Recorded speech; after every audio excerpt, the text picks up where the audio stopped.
All right, well, welcome everyone. Good evening. My name is Jason Henwood. I am the coordinator of the University and Colleges branch of the General Union, and we are organizing this event tonight. I got the idea for this event by attending academic conferences, usually JALT conferences around Japan, and sitting at information tables to recruit people, share information, answer questions with people. And the number one question I get by far is about the 5-year labor law. So I thought this would be a good thing for us to talk about and invite not only union members, but anyone in Japan to come and learn about this law that affects everyone in Japan in some way or other.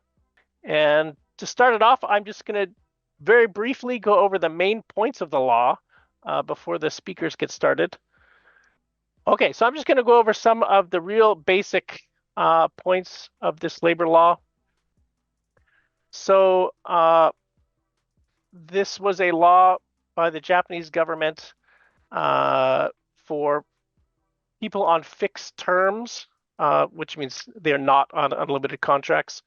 It's allow them to request to become an unlimited employee or a permanent employee after 5 years of continuous service. And the reason the Japanese government did this, the intention was to provide more stability for employees. Now, a key point is I think most of us tonight are probably language teachers. This law is not only about teachers, it is all industries in Japan. My wife, she's Japanese. She worked at a museum, and she also fell under the provisions of this law. So this is for everyone across Japan, not just language teachers and not just foreigners. It's for all Japanese citizens as well. So this law came into effect in 2013 in April, and that is when the clock started ticking on the 5 years. So while the law was enacted in 2013, the effects didn't come into being until 2018 after 5 years. And one of the disclaimers for this law is the 6-month break or cooling off period. So if you stop working at a company for 6 months or longer, you are considered a new employee. You no longer have continuous employment. You no longer qualify to apply for the unlimited term contracts. Now, to actually get this unlimited contract, you need to apply for it. It is not guaranteed. The employer is not required to inform you of this or help you to do it. It is up to the employee to request the conversion. And by law, if you qualify, if you've worked for more than 5 years and if you apply for this unlimited term contract, your employer must give it to you by law, barring some unique exceptions. For example, if you're over the retirement age and there's some other professional, for example, researchers who are on short-term projects. There are a few exceptions, but for the most part, if you qualify and you apply, your employer is required to give it to you. Okay. So what happened when this law came into effect in 2018? Well, some employers, of course, just followed suit and they gave unlimited contracts to those who requested it. Some employers actually were even very helpful and even informed people that they were qualified and helped them apply for it.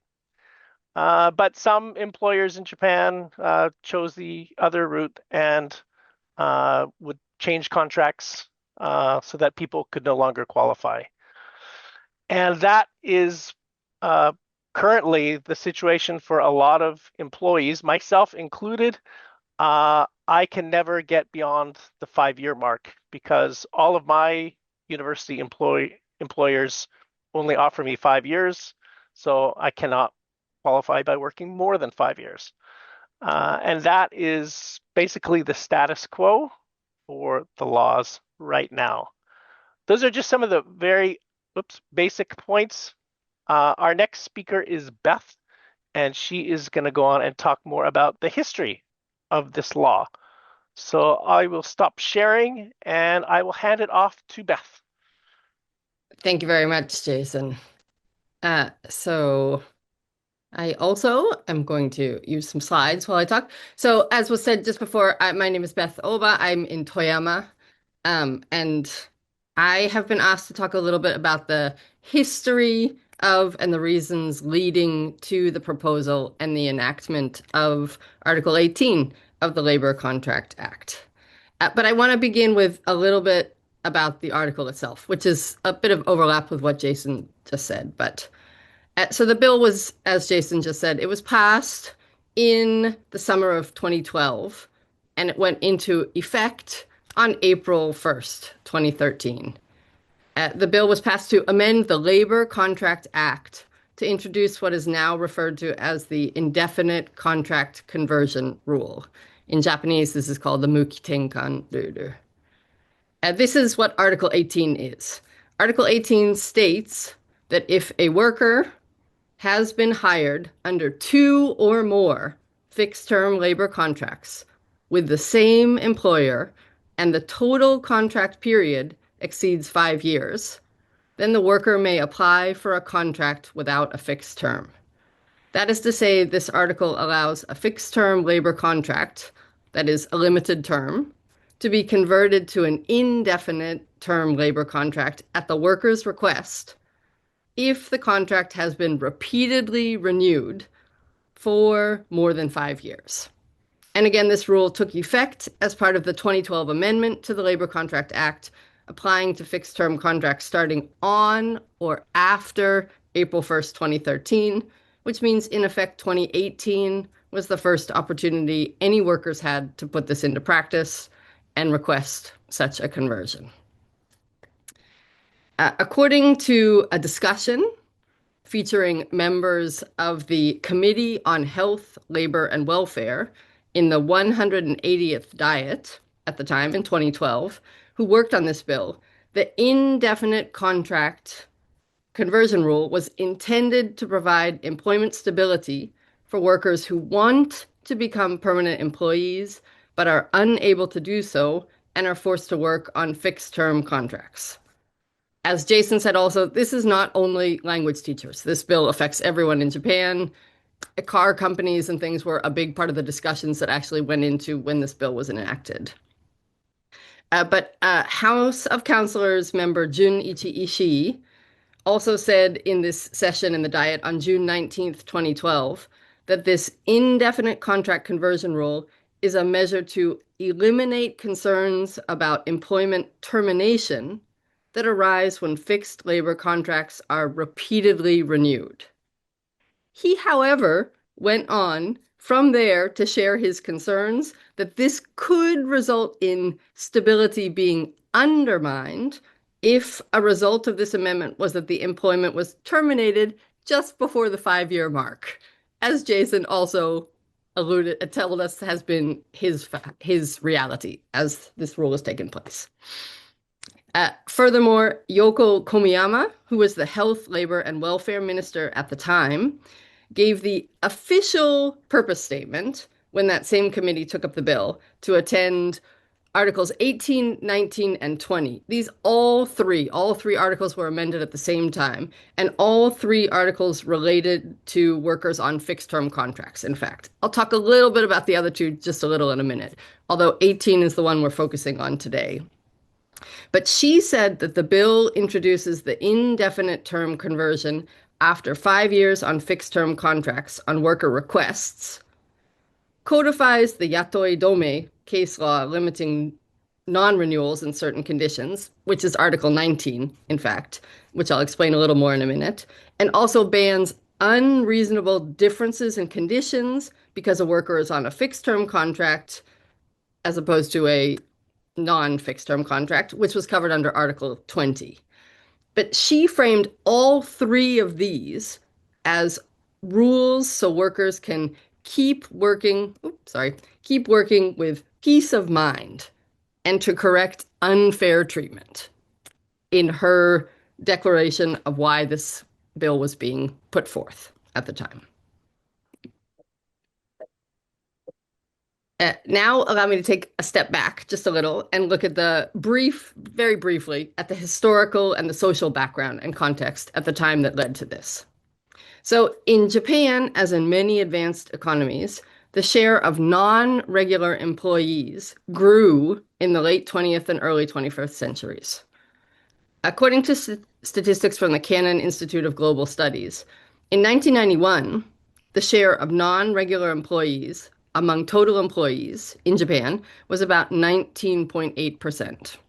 In 2003, it had risen to about 30.4%. By 2012, it had reached about 35.2%. According to a report from the Ministry of Health, Labor and Welfare, in 2010, the ratio of fixed-term contract employees was 28%. Although there are some differences between these findings, basically from these two sources, it can be inferred that more than 1/4 of workers in Japan around the time this amendment was proposed were fixed-term contract employees. The Ministry of Health, Labor and Welfare went on to report that this situation led to workers feeling increased anxiety about job security since fixed term contracts can be non-renewed when they expire, even if a person had been working continuously for many years. If we look at this chart, this is used here with permission from the Cannon Institute for Global Studies. We can see clearly a steady increase in the percentage of non-regular employees in Japan. The chart shows us the stark contrast between the number of regular employees, shown in dark blue, with the non-regular employees, shown in light blue. The red line is the percentage of non-regular employees, clearly increasing over time. This graph shows us an interesting breakdown by gender, as well as by the type of employment, by looking at female and male non-regular employees versus regular employees, with the percentage of all non-regular employees, according to a survey by the Ministry of Internal Affairs and Communications, published by the Cannon Institute for Global Studies, shown in green along the top. Again, clearly increasing percentages over time, including 2017, which is right around the time where, of course, people could start actually asking to have the conversion rule put in place for them. So, in response to these realities, and before the 2013 reform, Japanese courts had actually gradually developed doctrines to curb unfair renewal of fixed-term contracts. One of these was called the Yatoi Dome Hori, which roughly translates as the doctrine that refusing renewal may be impermissible under certain conditions. Under that doctrine, in some cases, even though a contract was renewable for a fixed term, the courts might regard non-renewal as effectively a dismissal and rule it invalid or require continuation, especially if the employer lacked a legitimate basis for non-renewal. In other words, the courts had already been pushing employers to justify non-renewal of fixed-term contracts, especially when the worker had been long employed and the renewal pattern was habitual.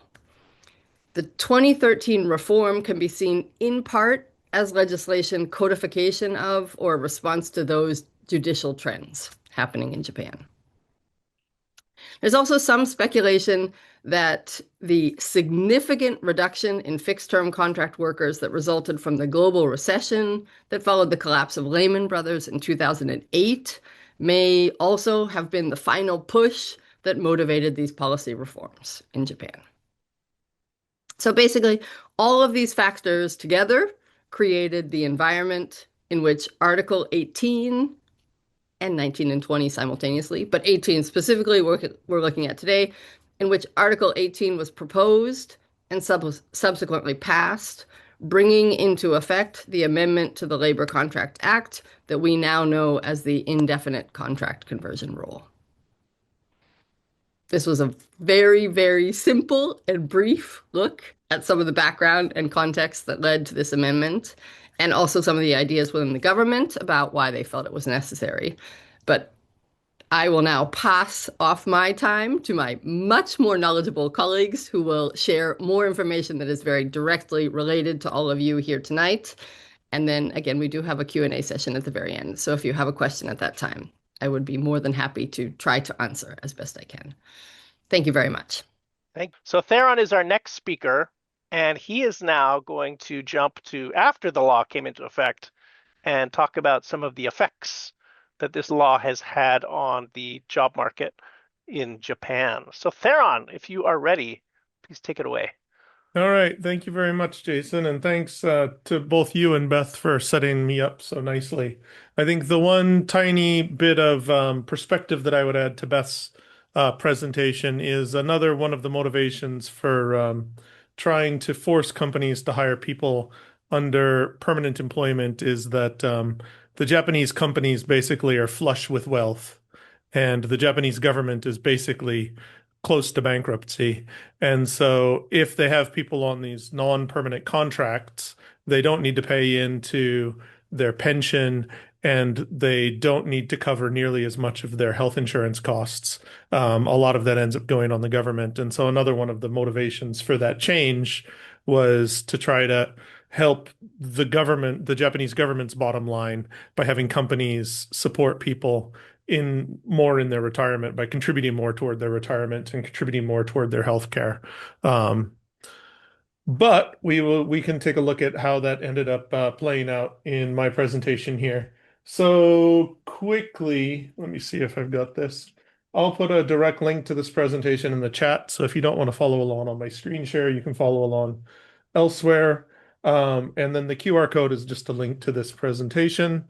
This is research based on um, a group of us that asked for the JRECIN portal website, which is a website that lists job postings for university or research institute employment. So we asked them to give us some of their data that they have saved in a database. And then we examined that. And so it wasn't just me that did this research, but Beth and Jason were also involved.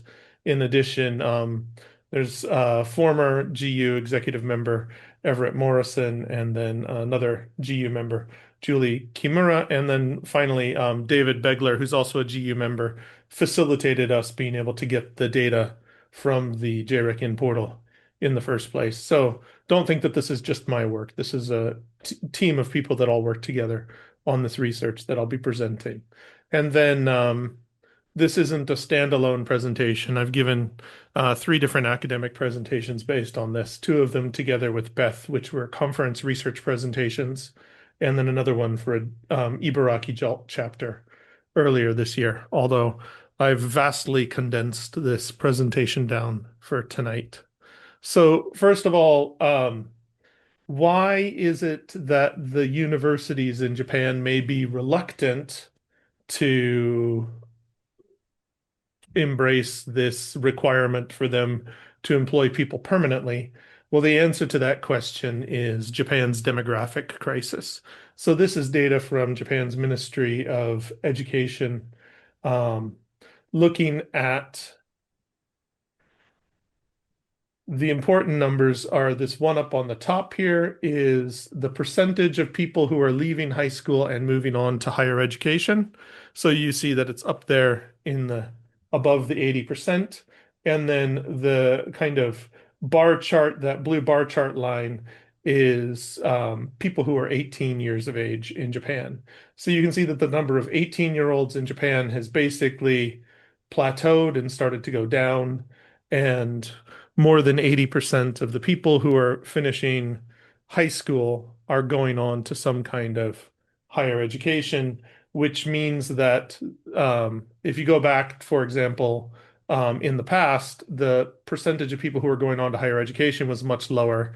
And so one of the ways that they've made up for Japan's falling number of 18-year-olds is by increasing the percentage of people who go on to higher education, but they've basically saturated that. So the number of 18-year-olds is going down, and the percentage of 18-year-olds who are going to go on to higher education is really difficult to raise any higher than they've already raised it. So that's the reality that universities are facing in Japan.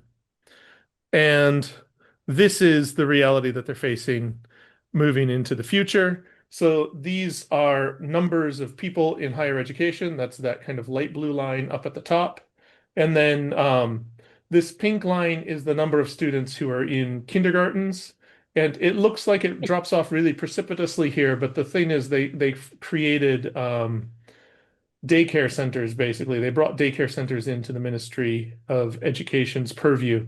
And so this light blue line here is daycare center. So it isn't that this line kind of drops off really precipitously, but what happens is it's plateaued and it's kind of sort of going down over time, which means that the people who are in kindergarten today, who are going to be high school student or who are going to be graduating from high school in say 15 years time, those numbers are decreasing. And so the universities are not blind to this fact. And so that's one of the concerns they have, thinking about not just their future, but also the future of people. If they agree to permanently employ someone, they're basically concerned about whether they're actually going to have classes to offer them moving forward into the future.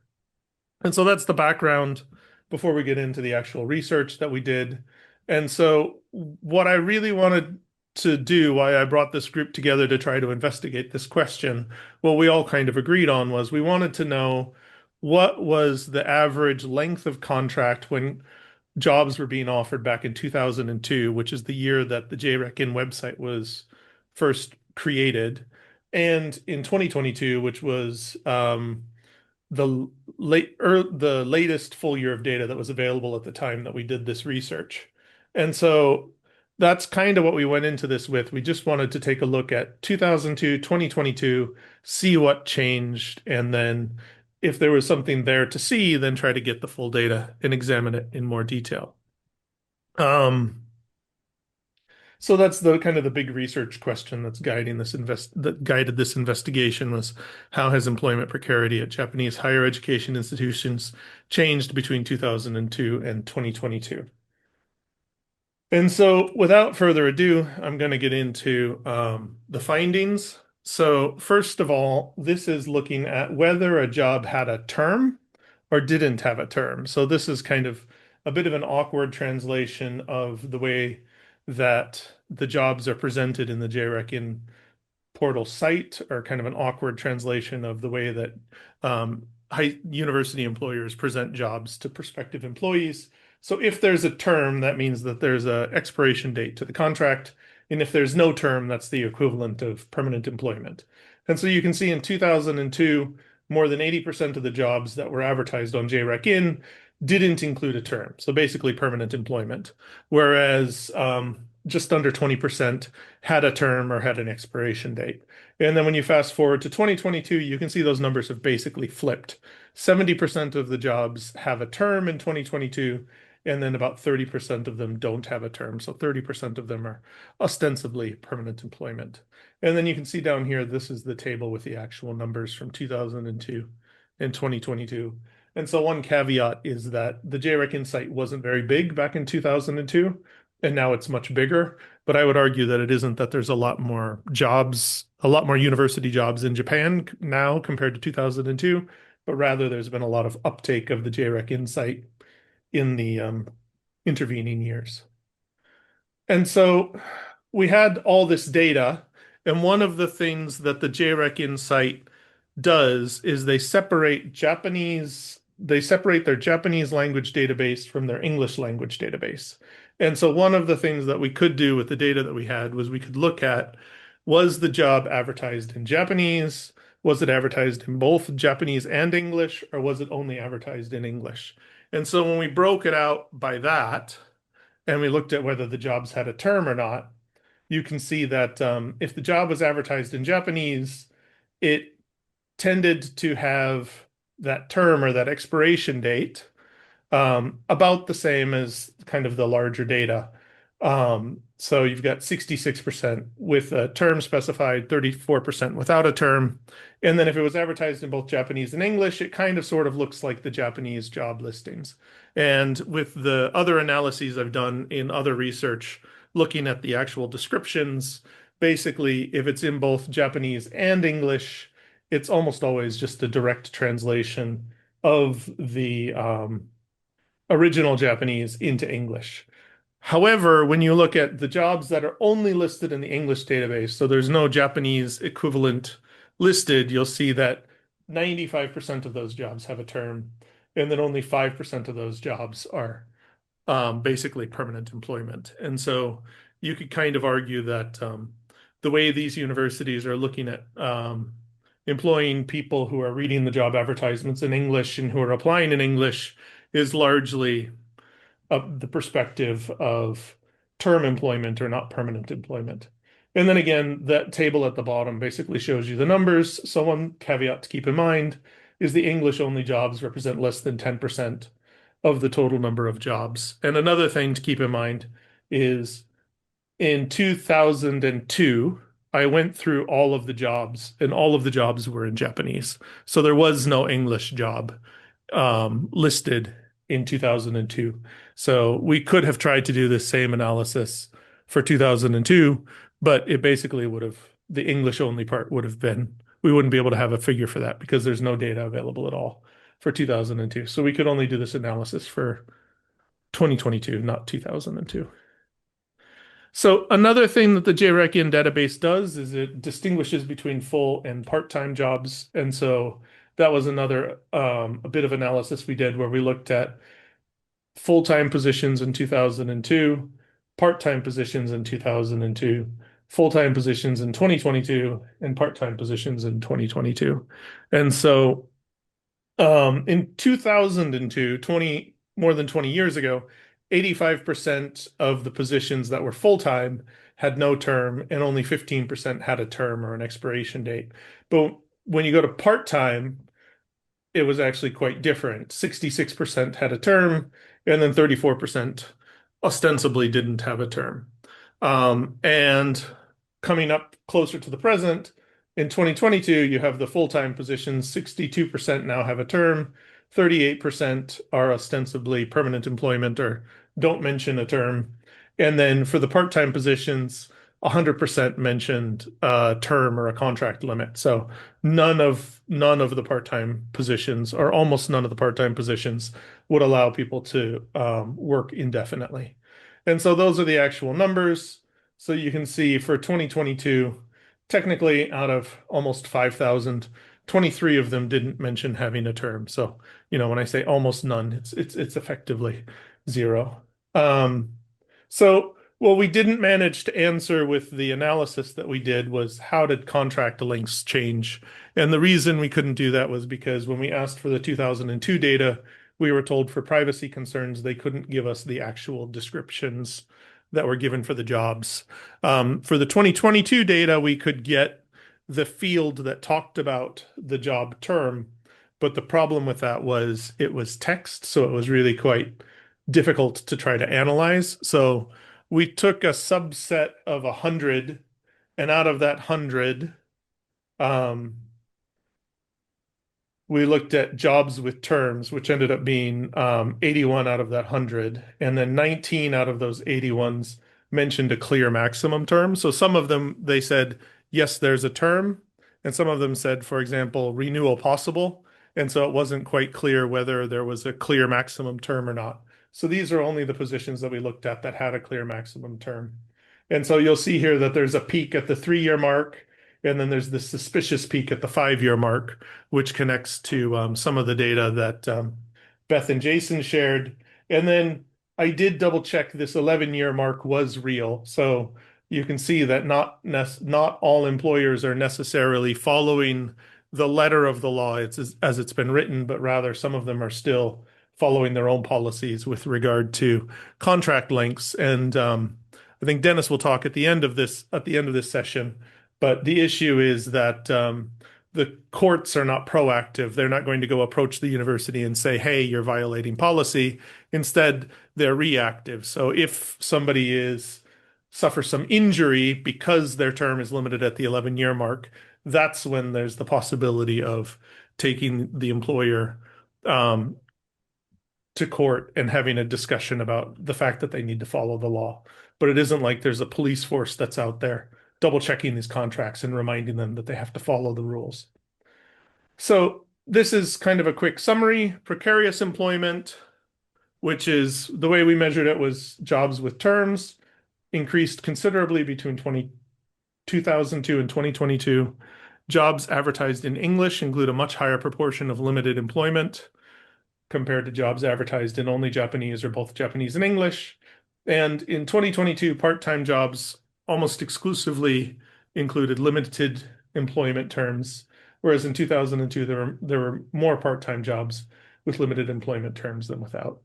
Um, but there were still part-time jobs without limited employment terms.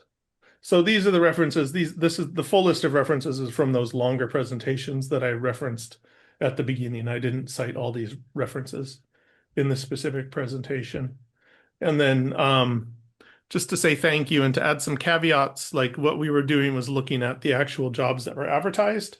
And so you might hear that, one university said it was unlimited employment, but then when they were offered the position, they got actual, like a contract term, or maybe a university advertised a contract term, but then when they were offered the position, they were told it was unlimited employment.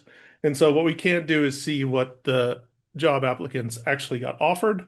All we can see is how the universities advertise the positions. Thank you very much. Our next speaker is Simon, and I know that in our pre-meeting chat, Rose was talking about at her university, they have a 10-year rule. So there is an exception to this 5-year labor law, and Simon is going to talk about that. So please, Simon. Okay. Now, I actually thought there'd be far more people who were in that situation, because I think, as far as I can see, and I've worked in universities for about 20 years in full-time positions, all of them limited term contract, going back to 2002. All of them limited term contract, even the full-time ones, even assistant professors positions that were full-time but limited term contract. So, but one thing I think we've seen since the Act is something which I'm going to talk about now, called the 10-year exception. And there was an exception made for universities for that 5-year limit. Now, I must say, even before that, I don't think there's ever been a strong position of job security for any but tenured foreign teachers at universities, because we got, I think it was Beth's contribution was very interesting on the history of the law. But going back before that, she detailed how multiple renewals could sometimes get you considered to be the same as a full-time worker. Actually, that wasn't the case for most university teachers because of a very bad court judgment, in my view, in the 1970s, the Asia Daigaku Japan case, where they ruled that Hindi teachers, part-time language teachers who had taught for 20 years at the same place, didn't have an expectation of renewal. So there was a great hope, I remember, when this law was introduced, that it was going to give more security for university teachers. And for many of us, it kind of has. I'm coming up to retirement now, but my university decided the exceptions didn't really apply to them, and have granted, that's Kinky University, and have granted indefinite contracts to the part-time teachers. But I want to go in and deal with the exceptions to that law, and to deal with, in particular, anybody who comes across this issue of 10-year exception and wants to know whether it does actually apply to them, because it's been a lot of part-time teachers in particular have been told you can only stay for this amount of time, and basically that we're getting rid of you at 9 years and things like that because of a 10-year exception.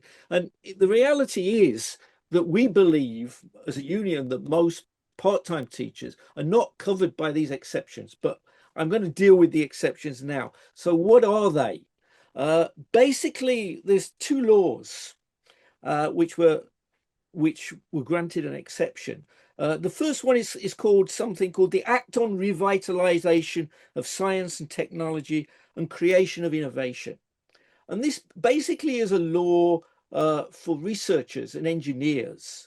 Now, actually, I remember when I was working in the union office, we did have one case, Osaka City University, uh, now Osaka Metropolitan University, who tried to use this law uh, to say that their teachers had to wait for 10 years until they'd qualify for an indefinite contract. Now, I'm not going to spend a lot of time on this law because it is exclusively for researchers. And there was a court case, the Senju University judgment, that decided that this law could not be used to classify to give an exception to part-time language teachers and the like, that it had to be research and it was specifically technology linked. So possibly an engineer could get an exception under this law. But the other law was something called the Act on Term of Office of University Teachers. And this is commonly known as the Ninkitsuki law. And this is the law that most universities have used where they've tried to use this exception to argue for 10 years for university teachers.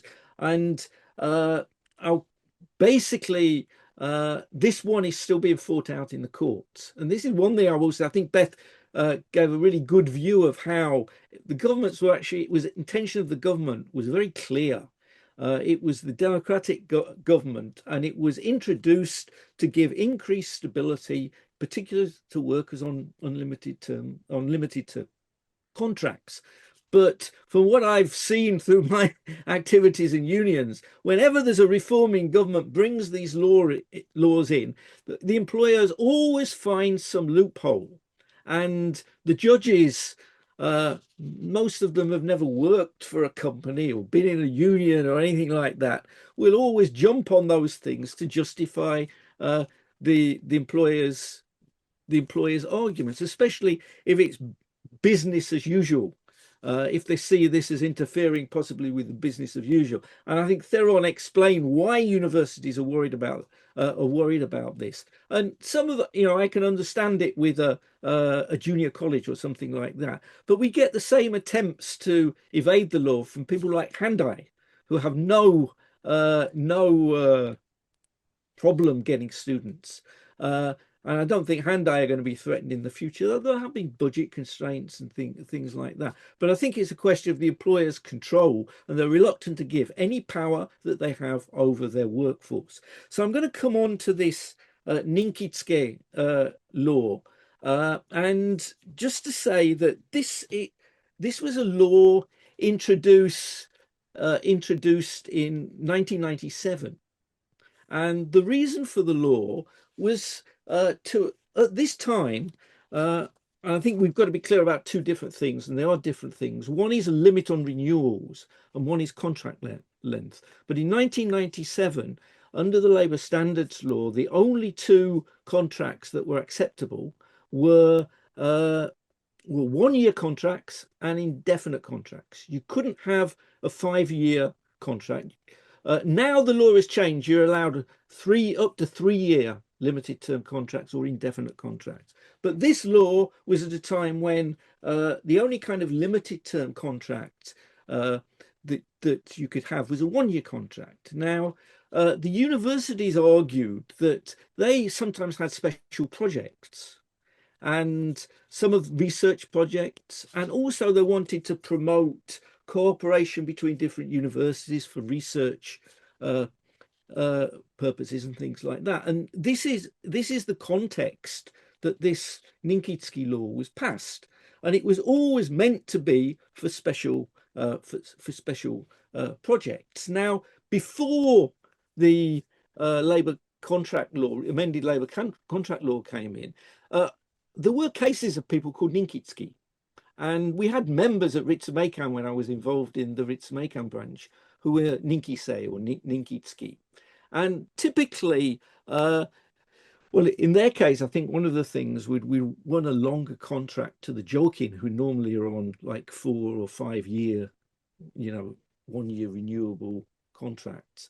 So we'd won a renewal for those. And this gave the possibility of 5-year contracts. So they made these these teachers Ninkitski, which means you could get 5 years renewable once, which was 10 years. Now, when this law came in, what the universities argued is, well, we have this system. We're going to have to make all these people who we've employed on temporary projects and things permanent. And, you know, there was a special law on this. So they argued for an exception to the system. And let me just share my screen now. Okay, just to go into this. Oh, sorry, let me go back. Now, this law specified 3 cases for the Ninkitski, and here they are. When appointing teachers to the job at the educational or research institution where securing various human resources is strongly required in the light of the characteristics of the field or method I think that should be taking in the education research conducted by the institution in case the education research is advanced, interdisciplinary and comprehensive and so on. So this interdisciplinary thing was brought in. And also, I think it was linked with the idea at the time that it was very fashionable of getting business people in as well to universities on temporary contracts. The other thing was the job of assistant professor. When appointing assistant professors, they could give them a 5-year contract instead of a 1-year contract. And then this is the last one, when appointing teachers to the job conducting education research in fixed term based on the specific plan the university decides or participates in. Now, I never heard of a single Ninkitski that existed before the labour contract law that didn't have a 5-year contract. The only purpose for creating a Ninkitski position was to give them a contract that was longer than 1 year. And normally the pattern was 5 years renewed once. And very often, I think some of them set conditions. A lot of them tried to create positions that were same as Jung Kyoju or assistant professor at the universities. That was more or less the standard. Now, the question comes here, what does this actually mean? And what's happened, universities have applied this exception, some cases making all their part-time teachers claiming that they're Ninkitski. And this is clearly absolutely against the intention of this original thing, which was special projects. So now, there's something also that's on the Labour Ministry page, which on an interpretation of this, that does say basically even a part-timer could be classed as a Ninkitski. As long, and my reading of it with these, as long as they're part of a special project. So it's not necessarily specifically linked to research. So if you had a special program that you're going to do something you'd never done before, and you've got part-time teachers to be on it and researchers working out how it worked with a plan for 5 years of doing this and then taking a decision on it, then possibly you could put part-time teachers on here. But the intention was not, never was, to create a free-for-all, to cover part-time teachers, many of whom conditions haven't substantially changed, maybe a pay increase since 1997. So that's the thing there. So what's happening in the court case on this? I said the Senshu court case, the research law is effectively won. So that one, they can't use it unless the person is conducting research. This one, there was a case in Osaka, Hagoromo University, and somebody was training nurses basically, and they took it to the court. They won at the district court, and it was thrown out at the Osaka High Court, and a retrial ordered, and that's still in process. So we don't know, and I wouldn't put 100% on the judges to make a correct decision on this.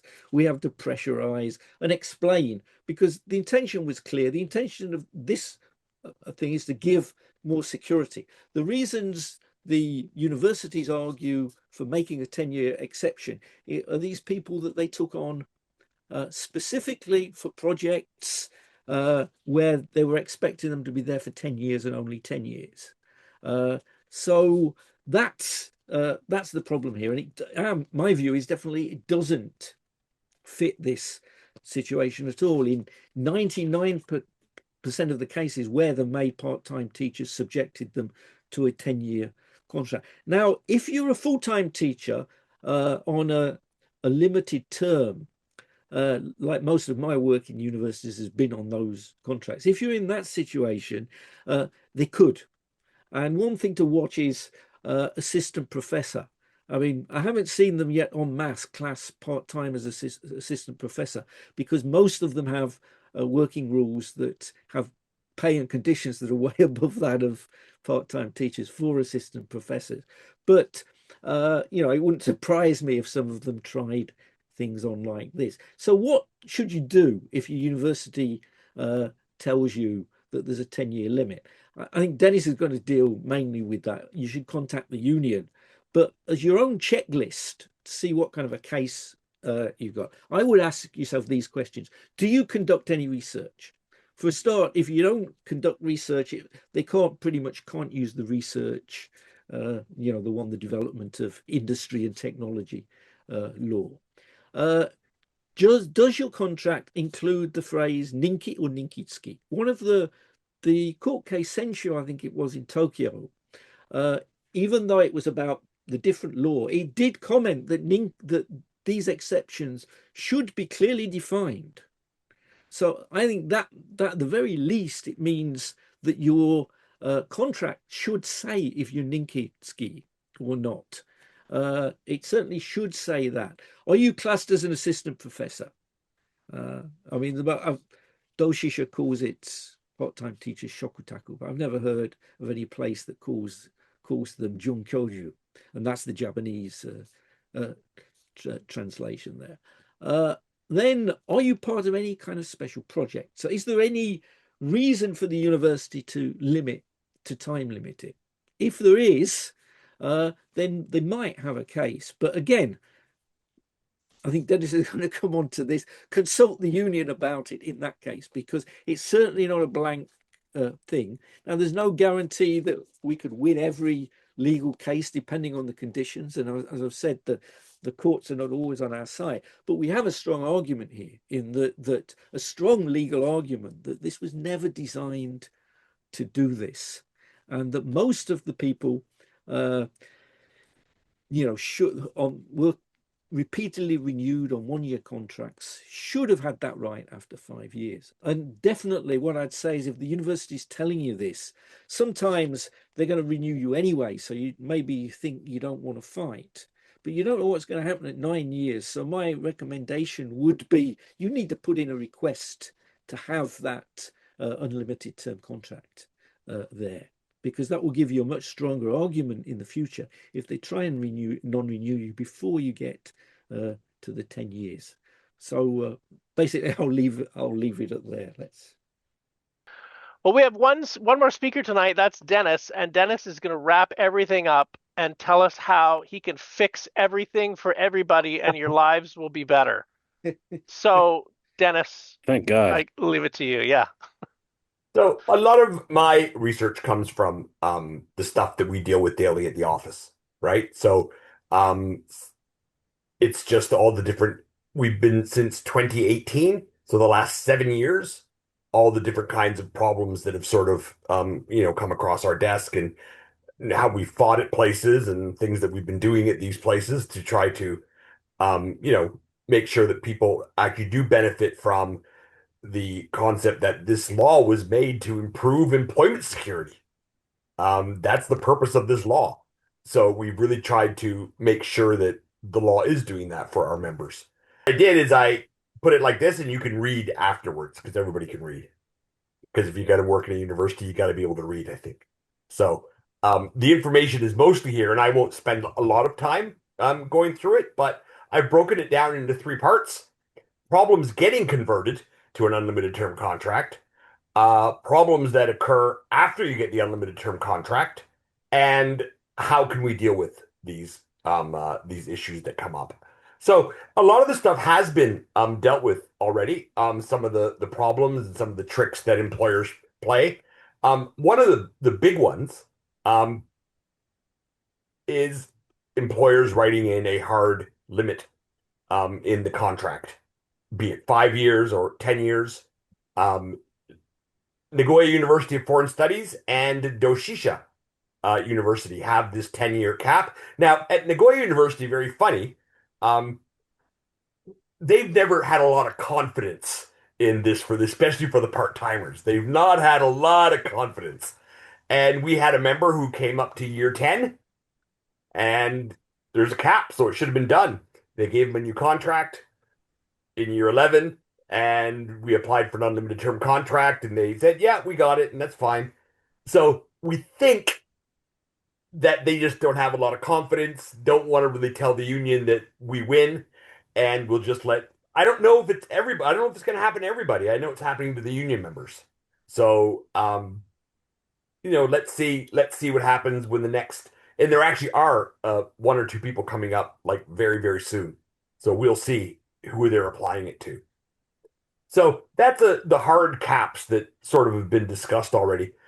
This cooling off period, I have to admit, I've not seen it very often. It was one of the big things that we thought was going to be part of a lot of different contracts after 5 years, a 6 month cooling off period, after 10 years, a 6 month cooling off period. We've not seen it to the place I've seen it right now is Osaka University, that after 10 years has a 6 month cooling off period. Other places I've not really encountered it. I'm sure it's been one or two other places where I've seen it, but I don't remember right now. Yeah, it's I don't know what Doshisha is going to do because at 10 years, everybody, part-timers, everybody, there's a hard limit of 10 years. And even the personnel department has told us, they said, who's going to teach for us after we get rid of all these people every 10 years? So they may introduce a cooling off period. We got to see because that's now coming up, right? So our first member, yeah, our first member is coming up to it right now in that situation. Um, Misclassification. Now, a lot of times we see this kind of, people that should be employees being called, subcontractors, not real employees, right? They're independent contractors or whatever. And you wouldn't really think in a university you could do something like that. They would happen. But Osaka University, that's for until 2022 when they were ordered by the ministry to change people from independent contractor to employees based on the education law, not allowing such a setup. Um, they Before that, they were independent contractors. So when our members applied for an unlimited term contract, because they'd been there for many, many, many years, the university said, yeah, you're employees now, but you've not been employees for the last 10 years or 5 years. I don't remember right now because you were independent contractors back then. So we did a court case. Luckily, we settled before it went to judgment because there was another union doing the exact same case. And the ruling was, that's right, you weren't employees back then, so it doesn't count towards your unlimited term contract status. So lucky we settled beforehand. We felt that maybe something like this is going to happen. But in the private sector, we see it a lot more. Like a lot of people these days, especially, getting independent contractor contracts in the private sector, more than universities, though. This we've talked about, I think, sort of enough. But 10-year, the 10-year, you have to be an unlimited term contract. You have to wait over 10 years to get your unlimited term contract.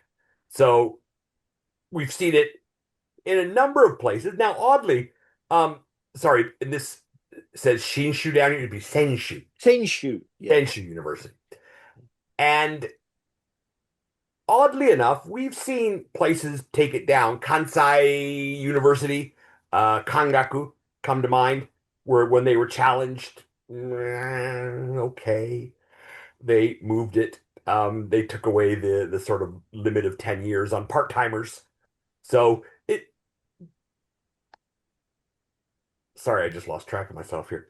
Negotiation, collective bargaining is effective in these cases. Not always, but it's effective. And like at Nagoya University, you'll see that even when we don't think it was effective, the university doesn't want to fight over it, so they're just letting things pass, which is a good thing. A good thing. This we see not as much in universities, but some we've seen them. They don't deny the existence. Maybe is a wrong word, but often our members don't know where to go to get the unlimited term contract paper. So they talk to, their professor that, takes care of the course. And they say, well, I don't think we have that here. Like really things like that, right? And so I think more than kind of denying the existence, I think a lot of people don't know where to go. Um, but I've heard this. I've heard members write to me and say, "Oh, I was going to apply, but I was told that they didn't have that system there." And I said, no, they got this system everywhere. And it's more or less because they don't know where to go. So sometimes we make the application directly. Um, so there have been places that have, in the early days, turned down the applications. And we explain them, well, you can't turn it down. It doesn't work that way. So, but that was the early days. Now we don't get, this is not as big a problem. This is in some places. Private sector more again. I'm mentioning the private sector because we did open this up to all the union members. I'm focusing on universities, but these are some of the things, especially in the private sector. If you get an unlimited term contract, you have to you take lower pay. It starts at a lower salary. Or you lose all your paid holidays and you got to start back at zero again. Crap like that, basically. They can't do it. The law is very clear. When you renew from a limited to an unlimited term contract, it has to be the same or better working conditions. But, a lot of people don't know that. And they're told, oh, an unlimited term contract, well, I'm going to get less money, so I won't do that. Of course, if you tell someone you're going to lose, 20, 30, 40,000 yen a month, or that their working hours are going to go from 37 to 40 or however much, then a lot of people just give it up because they don't know. But in the universities, this is the one. This is the one that scares people because while everybody has had an unlimited term contract, you don't see a retirement age usually written into the contract. Well, there's a real reason for that because it's a 1-year contract. You don't write a retirement age in a 1-year contract because you retire each year. But once you get an unlimited term contract, if you get an unlimited term contract, we put there's a retirement age.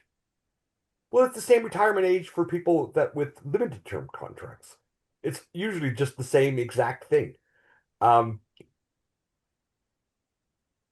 They put it in there because now it's an unlimited term contract and there needs to be an end period because or else it could just be forever until someone dies, basically. They could continue working there.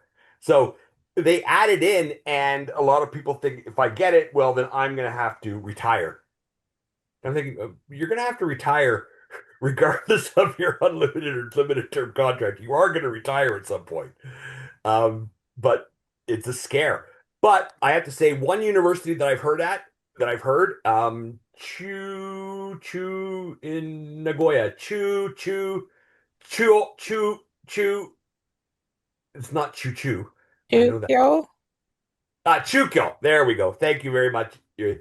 At Chukyo, the member has been told that he'll retire at 65, where there's people with limited term contracts that are being allowed to work till 70. So we're gonna have to deal with that place. But other than that, I've never seen a difference in it, and I don't even think I think there's problems with the legality of even something like that. So one thing you have to take care of a little bit, and this happens from time to time. So at Osaka Metropolitan University, I know they're coming up a lot right now because they're in my head fresh. They don't have contracts that run from April 1st to March 31st. They have contracts that shave a little bit off the beginning and the end of each semester. And they're 6-month contracts, right? With a little bit off the beginning, a little bit off the end. And even after 5 academic years, when they're 6 academic year, they can't make the application because it's not 5 years of continue. 5 years is the important part, right? Of continuous service. Now, the university doesn't say stupid things like, "Oh, these are just 6-month contracts, and because there's a gap between them of 10 or 15 days, the contract doesn't continue." They don't say stupid things like that, right? But they don't have to accept the application in the 6th academic year because it's not 5 years. 5 years is 1 year is 365 days of not work time, but of a contract. So you one thing to be careful about a little bit. I'll tell you this though, there are universities that have this and they don't count that way either because they don't know or it's a little bit esoteric, this kind of stuff, right? They either don't know or they know, but they think, we're going to count days. That's sort of petty. But it is a problem. You don't necessarily get an unlimited term contract if you have those breaks between. Um, I've never yet heard a place say that means it's not continuous, except sort of for Temple.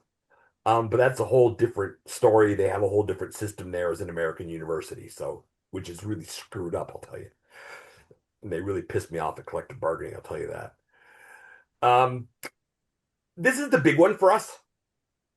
Well, for us, I don't work at a university, but so you get an unlimited term contract. And at that point, the law is very clear. It says that you cannot change the working conditions on you just can't change them unless everybody agrees to change them. So, well, what is a cut in coma? If you go from 5 coma to 2, or from places at one place 2 to 0, how is that not changing the working conditions, or how is that not firing somebody when you get 0? 0 means no work. You can't be an employee if you have 0 coma. So this comes up a lot. This is the hardest thing to fight. And it's the only main problem that I wrote in this section here. It's union's position. You cannot cut the coma.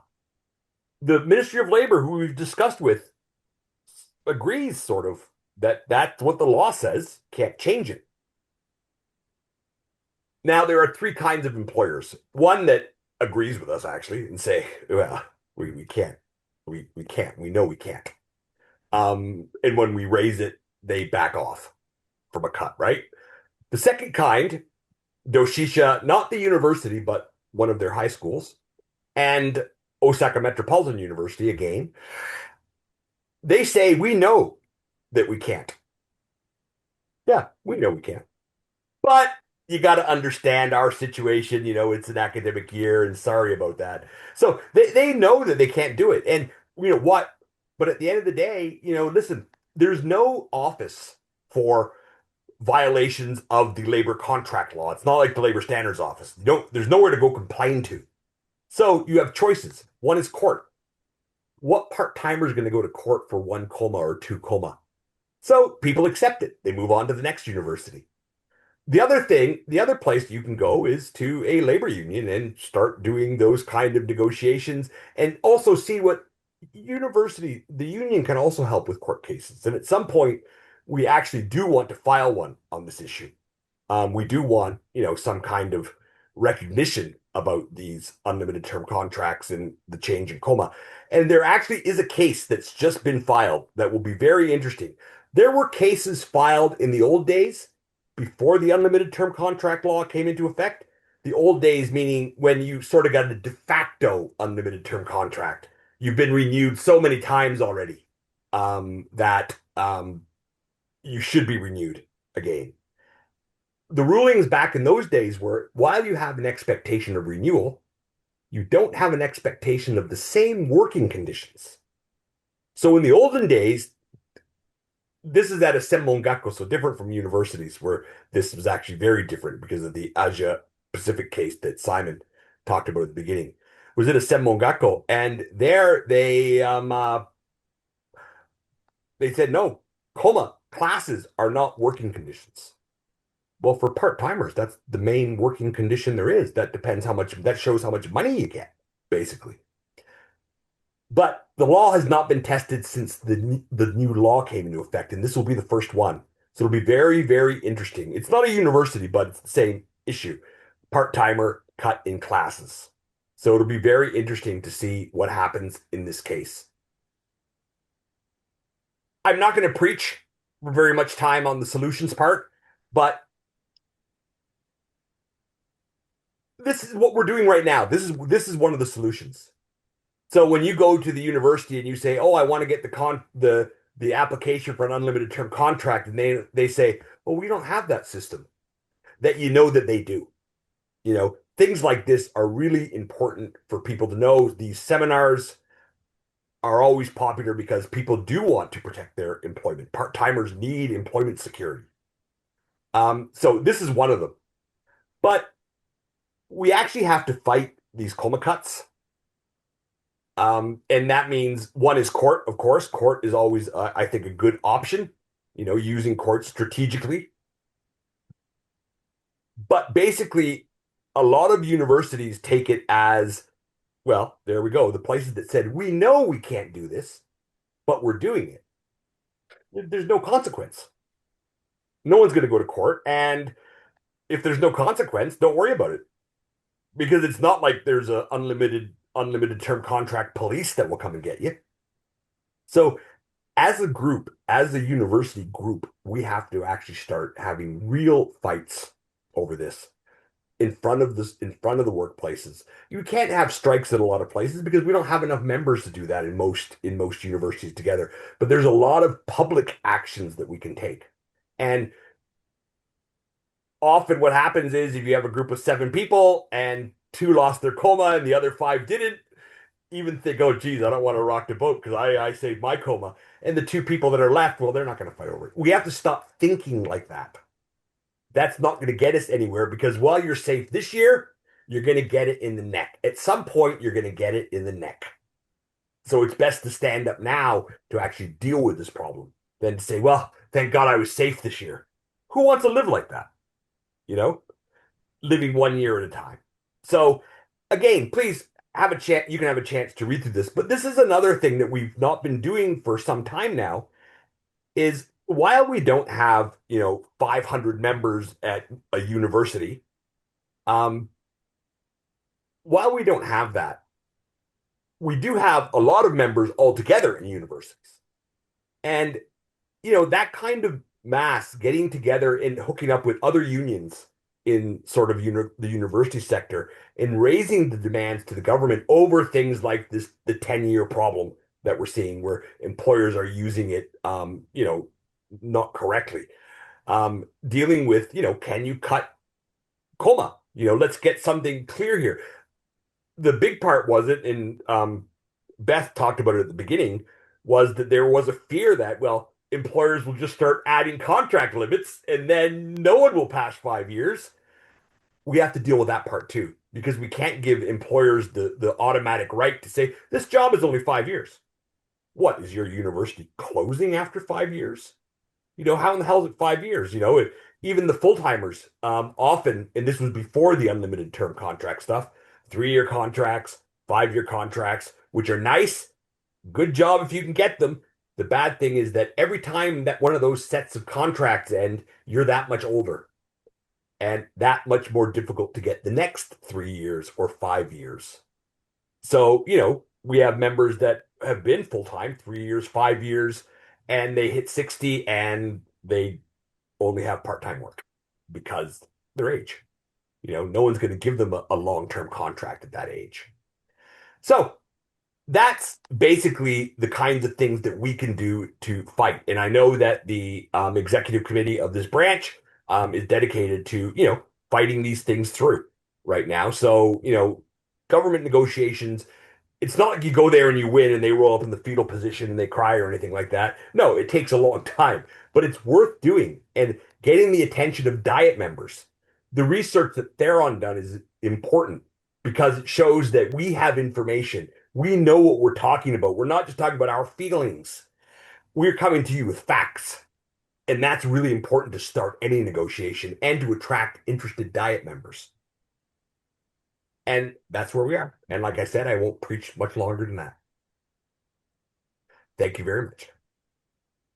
Thank you very much, Dennis. And I think something else to mention too is I'm sure some of the people here are not members of the General Union, but important thing to keep in mind is that universities are not required to negotiate with individuals. If you have a gripe with your school, they don't have to officially talk to you. However, they are by legally required to negotiate with a labor union.